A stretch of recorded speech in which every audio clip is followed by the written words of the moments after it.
The history of men ever lived என்று ஒரு அருமையான புத்தகம். இந்த உலகிலே வாழ்ந்த மனிதர்கள் அத்தனை பேருடைய வரலாறு என்று அந்த புத்தகம் எழுதுகிறது. அதில் என்ன எழுதுகிறது தெரியுமா?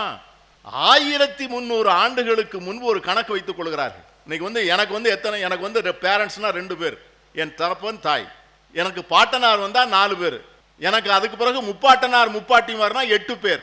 இந்த கணக்கு போட்டு பார்த்தால் 1300 ஆண்டுகளுக்கு முன்னால் இந்த உலகத்தில் எத்தனை பேர் வாழ்ந்திருக்க வேண்டும் என்று சொன்னால் 137 பில்லியன் மக்கள் வாழ்ந்திருக்க வேண்டும்.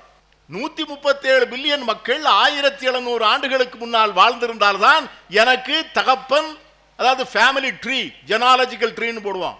ஆனால் இன்னைக்கு மக்கள் தொகையே 7 இருந்து 8 பில்லியன் தான். அப்பொழுது என்ன தெரிகிறது? எல்லோரும் ஒரு இடத்திலே போய் குவிகிறோம். இது ட்ரீ இல்ல, இது வலை என்று சொல்லுகிறார். இது ஜெனாலஜிக்கல் ட்ரீ இல்ல, இது ஜெனாலஜிக்கல் நெட். இதுல எனக்கு, உங்களுக்கு, எனக்கு முகம் தெரியாத எல்லோருக்கும் கொள்ளு தாத்தாவுக்கு மேலே ஒரு கொள்ளு தாத்தா, அவருக்கு மேலே ஒரு கொள்ளு தாத்தா, நாம் எல்லோருக்கும் ஒரே கொள்ளு தாத்தாவாகத்தான் இருந்திருக்க முடியும்.